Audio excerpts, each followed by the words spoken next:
firibgarlikni bilmasdan ham qilib qo'yishi mumkin odam. Firibgarlik desa albatta kimdir haligi doim hammani aldab yuradigan shunaqa odamlar bo'ladi-yu, mashqa deb qo'yishadi. Mashinnik bu hammani aldaydi deb. O'zi bilmasdan firibgarlik ham qilib qo'yishi mumkin odam. Mana masalan qarang. Koreyaga ishga jo'nataman deyapti. Misol uchun hujjatlariga yordam beraman deyapti, boshqa deyapti, lekin men ana jo'nataman deyapti. Haqiqatan undan oldingi 3-4 ta odamni jo'natgani ham o'zi aslida hujjatlariga yordam berib deylik masalan. Qanaqadir boshqacha yo'llari bilanmi? U buni to'g'ri deb hisoblayapti. Mana rostdan jo'natganman deya. Shunaqa paytda pul olib qo'ysa, bu firibgarlik bo'lishi mumkin. Nimaga? Chunki Koreyaga ishga jo'natish faqatgina davlat o'sha migratsiya tashkilotlari orqali, davlat tashkilotlari orqali bo'ladi. Bu men jo'nataman deb pul olib qo'ydimi, bu firibgarlik hisoblanadi.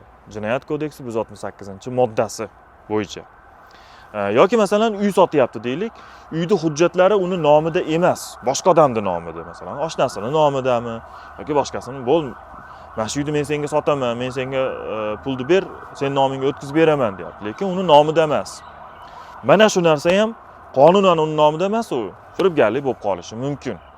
Yoki masalan kimdir ishga, o'qishga jo'natishdi bilan shug'ullanmoqchi, haqiqatan chin yurakdan qilyapti, aldash niyati yo'q edi.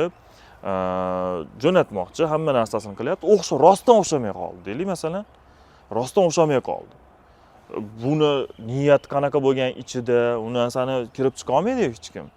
Shuning uchun o'xshamadimi, bo'ldi. Bu o'zi bunga vakolati yo'q edi jo'natishga. Shuning uchun bu firibgarlik, bu pul olgani deb turib baholanib ketaveradi va o'sha odamni o'zi ham oxirida hayron bo'lib turadi. Men firibgar emasman, to'g'ri ma'noda qilgan edim deb turadi, lekin qonun bo'yicha u firibgarlik jinoyatini sodir etdi deb hisoblasak bo'ladi.